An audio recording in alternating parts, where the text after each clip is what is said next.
Welcome to Out of the Box with Christine, the podcast for conscious entrepreneurs. Are you willing to step into your greatness? Are you ready to shine? Well, get ready, truth seeker. You're in for an amazing ride. And now, here's the host of the show, Christine Blasdale.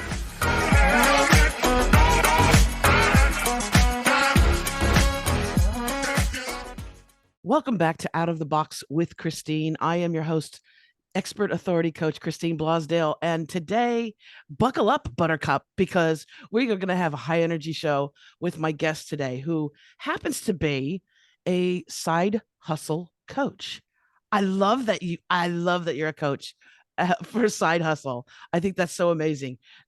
Christen James is my guest today, and she's going to come on and talk about her journey and how she helps clients finesse the side hustle world. Welcome to Out of the Box with Christine. Christen. Thank you for having me. I am so excited. I love that you said finesse. Yes. We're going to go with that word. I want to keep using that word. Thank you for giving it to me. I'm excited about today. Well, let's talk about how you got started, how you became a coach. You know, I love the journey story. As many of us at one point in life have been working for a company or an organization. I know I did that for some 20 plus years in Los Angeles. And I was given all these great apples and golden goose eggs to this business, this nonprofit organization. Okay. And then finally, one day I decided to strike out on my own. But at the time when I did that transition, I had to do some side hustles. You know what I'm saying? I love sharing my story because thank you for asking, because my story is I manifested. I was laid off after being with a company, much like you, being with a company for, I think it was about 12 years with the same company. And I manifested my layoff. And what I mean by that, which is why I'm like out of the box, let's do this, is I knew that I didn't want to be a quote unquote lifer in the corporate setting, in the 9-to-5 setting. And I didn't mind the job. It just, I knew I wanted to do more.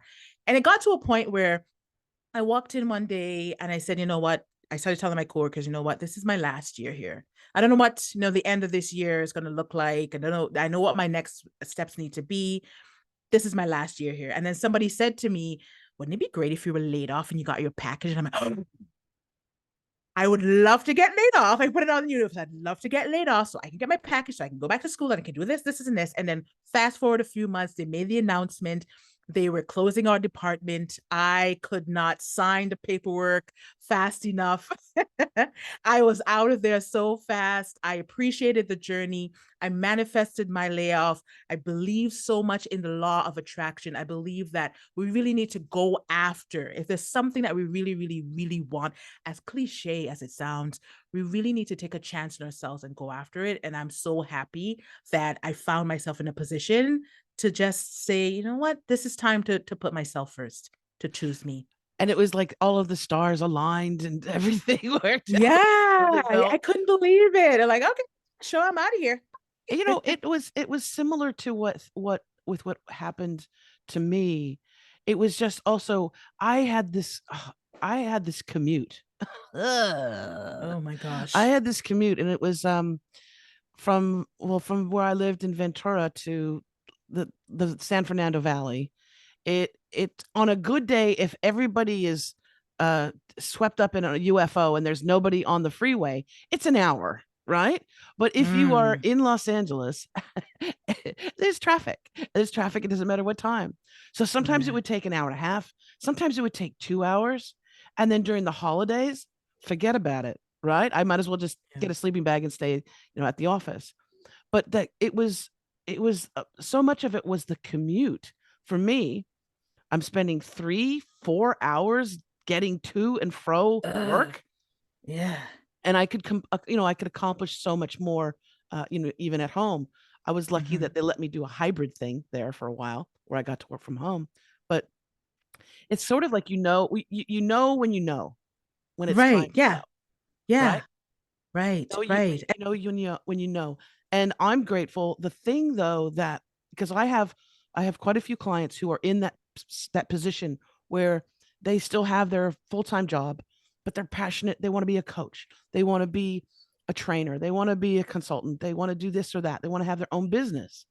And it's that step. It's that scary step because, every week or every 2 weeks, you're getting a paycheck. Right. And all of a sudden you're going, well, I'm not going to be getting that paycheck and I have bills and all this. So it's very, it can be a stressful time, but that's the time too, when you are getting paid, to start building the things that you want. Right? Absolutely. Yeah, I totally agree. And I like to highlight, as much as I'm a side hustle coach and I say that I help my clients to fulfill that deep desire to confidently quit the 9 to 5, I really like to stress leveraging before you leave. So you need to, it's a very scary, when you say take the leap, it's a very scary leap. With a lot of us were conditioned to be employees and provided the tools and taught how to be employees, and not necessarily the same for entrepreneurship.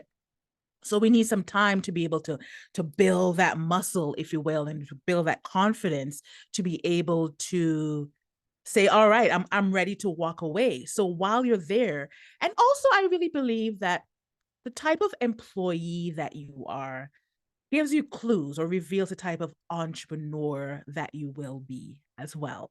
And there's so many skills, there's so many things that you learn and skills you acquire in that setting that you can transfer to entrepreneurship. So once you know that you're leaving, once you know that you have an end goal, be it 6 months, a year, and you're working towards that, by all means, generate get the salary that you're used to, while you kind of get used to being able to generate your own income, and also look at what skills you can take from that setting and apply them to your business as well. So while you're there, you're totally still benefiting from being an employee that contributes towards being an entrepreneur.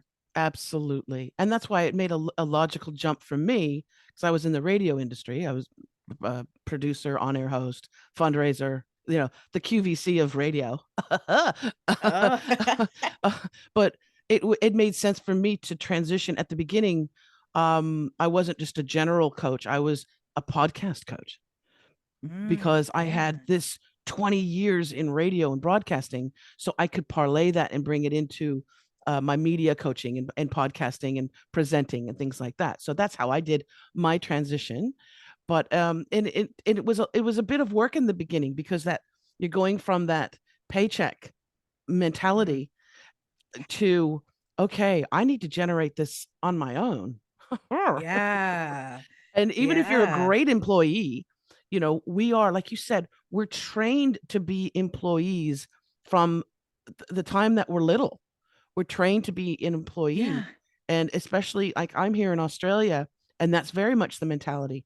The thing I miss about America is that you can do it attitude. Americans are, you can be anything. You could be president of the United States, right? So we're trained at a young age, especially in America, that you can grow up to be anything your heart desires. And sometimes you get detoured, and sometimes those dreams don't necessarily come true, but something else happens. But we're taught that. Whereas in some cultures, it's like, no, you need to get a job, or you need to become a doctor, or you need to do this, or you need to do that. Right. So I love that. I do love that aspect.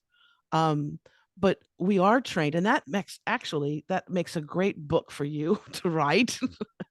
How we are trained to be employees. And then your tagline is, how the side hustle saved America, or something.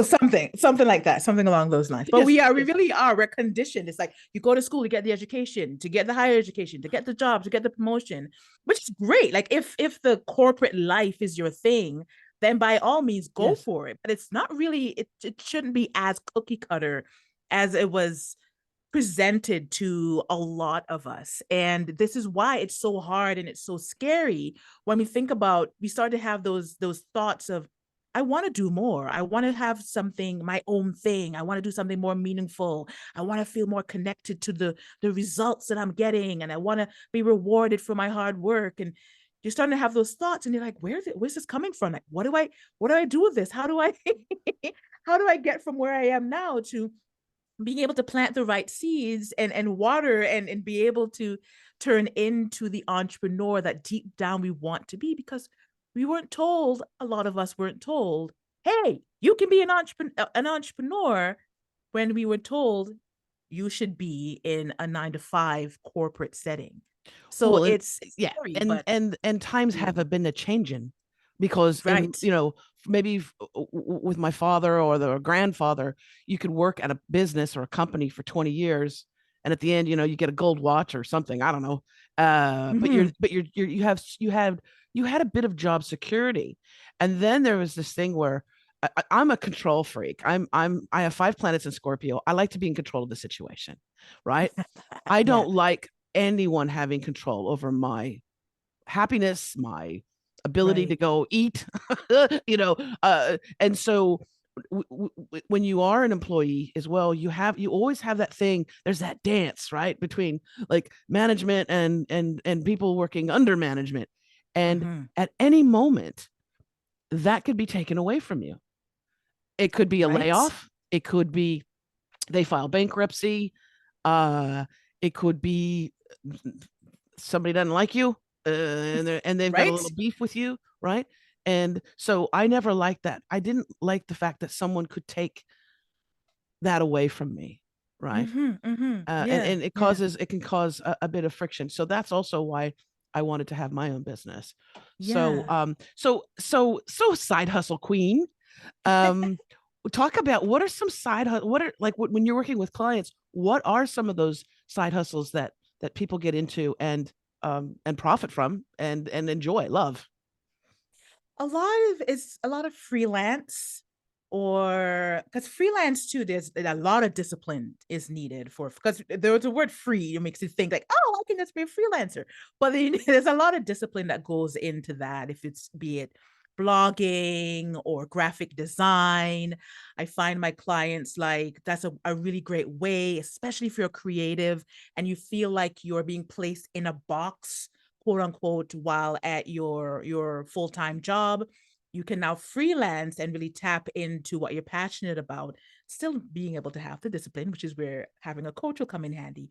Another one, like a virtual assistant, anywhere you can provide like online services, content creators, digital marketing.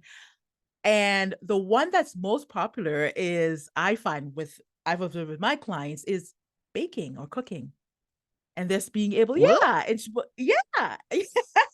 They love being in the kitchen, but I mean that's so time consuming, and already a Yeah. lot of their time is at their full-time job, but they just love being in the kitchen, and they love eating and watching people enjoy their creations. So I have a lot of fun with helping them to come up with a system where they can start to scale back at their 9-to-5, so they can put more time and energy into their kitchen time.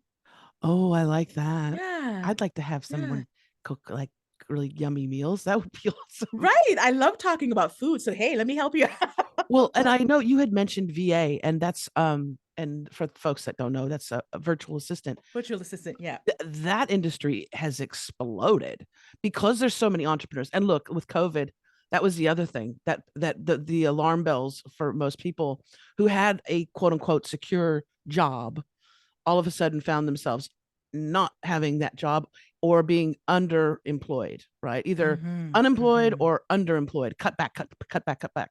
And so that was the great resignation.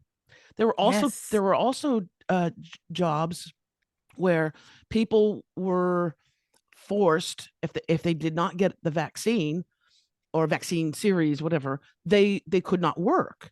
And so you had the great exodus. I know in the medical field, I mean, we're talking nurses, surgeons, specialists that you can't just go and get another one, right? You know, you can't Yeah. just Yeah. replace that person. So there was a great exodus of the brain trust and the skill set. But the same thing happened in just in other jobs that weren't medical related.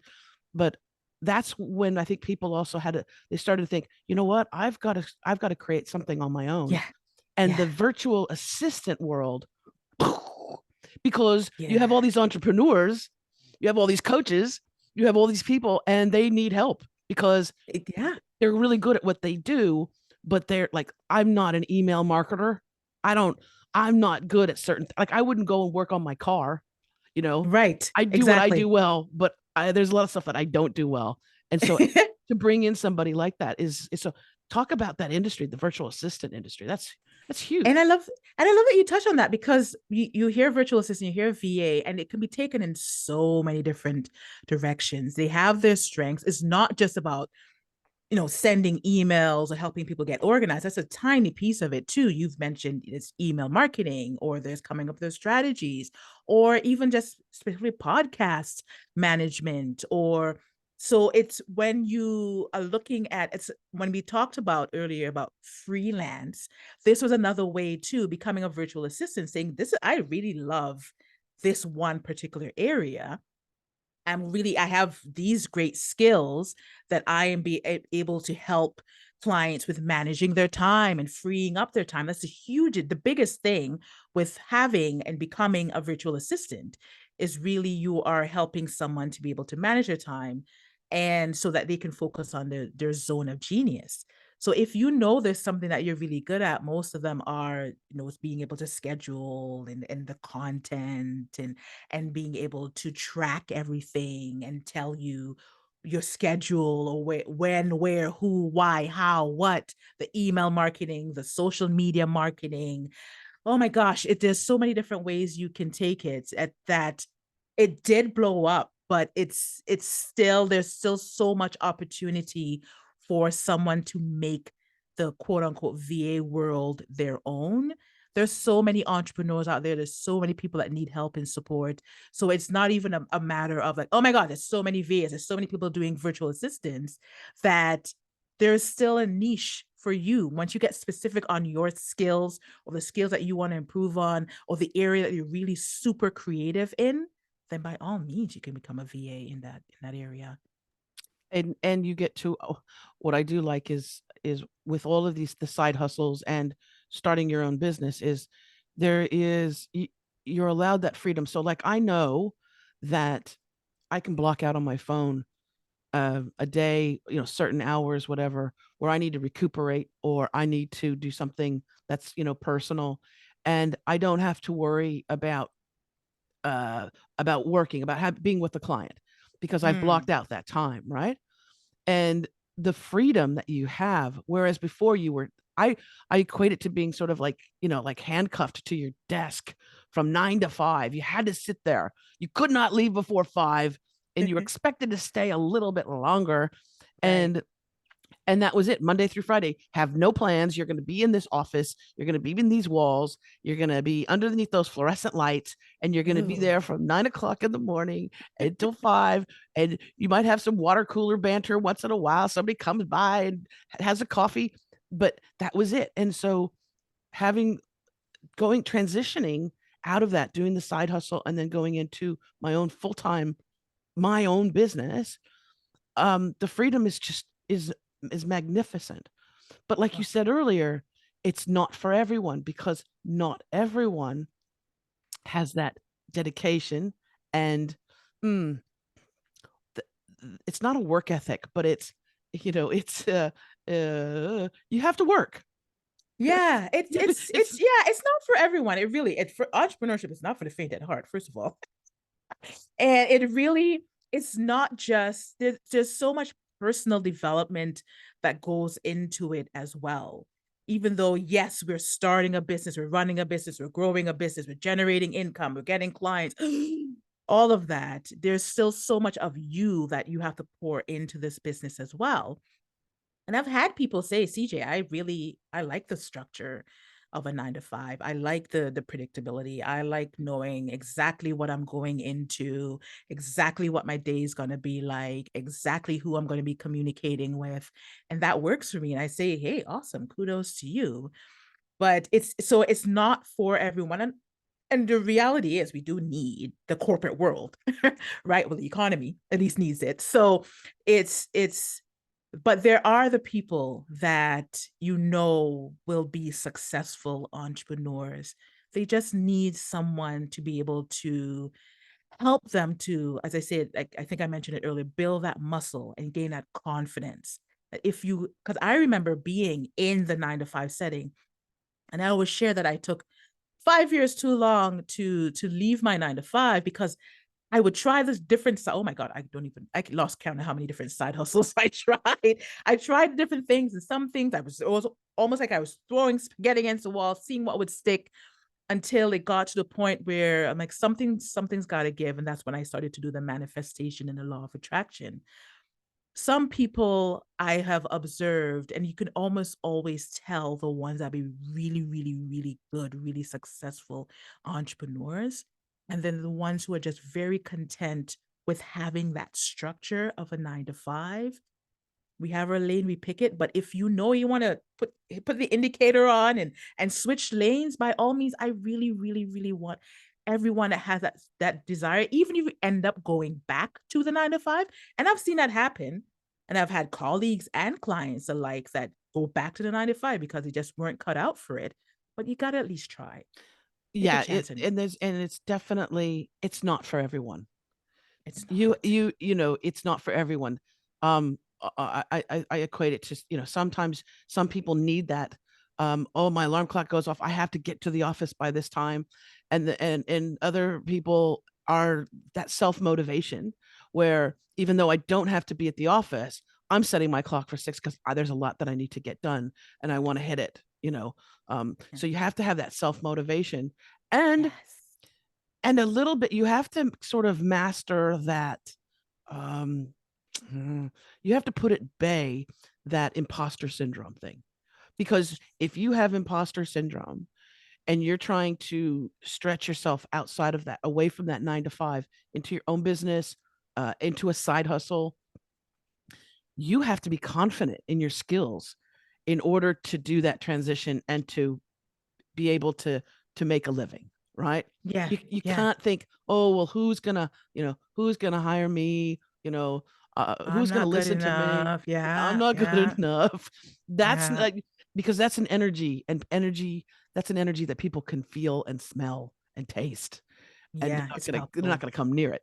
Right. Yeah. Yeah. And we all deal with imposter syndrome. It happens to the best of us. Yes. It's what you do with it. I now use it as almost like motivation, because I'm like, where did this come from? You're not right. You're not real. It's not true. Right. But there was a time when it really used to be like, I'm a new coach. Like, why would people want to hire me when there's so many coaches out there? And, I don't know how to find clients, and they won't. Oh my gosh. It can be so daunting, but I think it's just a reality. Like, I'm glad you brought that up. We all do deal with it, but it's what you do about it, how you push past it. The other thing we do struggle with is coming from that corporate setting to working for yourself is the isolation. It gets lonely at that very beginning. So being able to find your people, find your village, because I always say it takes a village to grow your business. And I would not be where I am in my business without my own coaches, without my own people to be able to support me. It's tough. And then the voice in your head, because we are our biggest critic, our voice is the first one we hear in the morning and the last one at night. Right. So you need some other people feeding you that positive messages in between, and learning while you learn how to self-motivate. So get your people, find your people, get that support, accountability, to get that clarity to be able to really go full throttle in your side hustle. Christen, I'm so glad you said that, because as so many of us as entrepreneurs, coaches, consultants, service providers, we tend to have this go it alone type mentality, right? Pull up your bootstraps. It's all me. And there's also scarcity mindset as well that can come in to the play, where I'm afraid to share my, I've got to do this on my own. I have to be successful on my own. Me, I.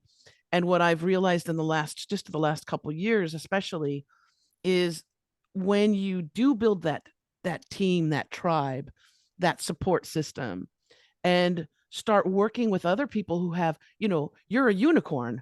And I'm a unicorn. But when two unicorns get together, they create something magical that didn't magical. exist, right? Yeah. And so that's what I try and tell my clients is you're going at it alone and you're banging your head up against the wall and trying to figure things out. Sometimes it's just also, the law of attraction.